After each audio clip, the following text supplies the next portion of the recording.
नौकरी के नाम पर लाखों रुपए की ठगी। गढ़िया में निजी नर्सिंग कॉलेज में छात्रों ने की तोड़फोड़। नौकरी देने के नाम पर लाखों रुपए की ठगी का आरोप है। गढ़िया में एक निजी नर्सिंग कॉलेज में छात्रों ने तोड़फोड़ की। सोमवार रात को ही कॉलेज प्रशासन के खिलाफ नरेंद्रपुर थाने में शिकायत दर्ज कराई गई। छात्रों की शिकायत के आधार पर पुलिस ने नर्सिंग कॉलेज के प्रमुख मानिक लाल जाना को हिरासत में ले लिया है। थाने ले जाकर उनसे पूछताछ की जा रही है।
না জানি অন্য কলেজে ভর্তি করে দিচ্ছে আর ডকুমেন্টসের টাকা ডকুমেন্টসের রিসিট দেখাতে পারছে সেগুলো দেখাতে পারছে না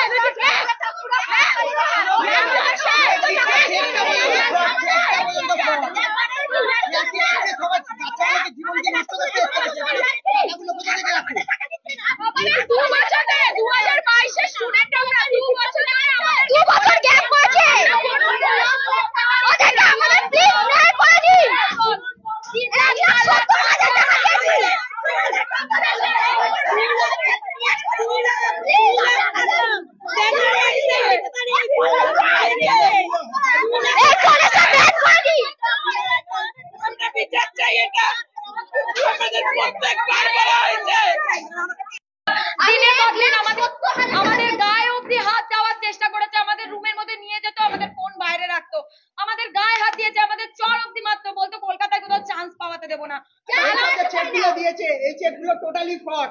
আমাদের বলেছে যে টোটালি ফ্রড, এটা আমরা বলেছি এই চেকগুলো টাকা লাগবে, আমাদের এই চেকগুলো টোটালি ফ্রড, এটা পুরো ভবিষ্যৎ নষ্ট করে দিয়েছে। আমরা সরকারিতে পরীক্ষা দিতে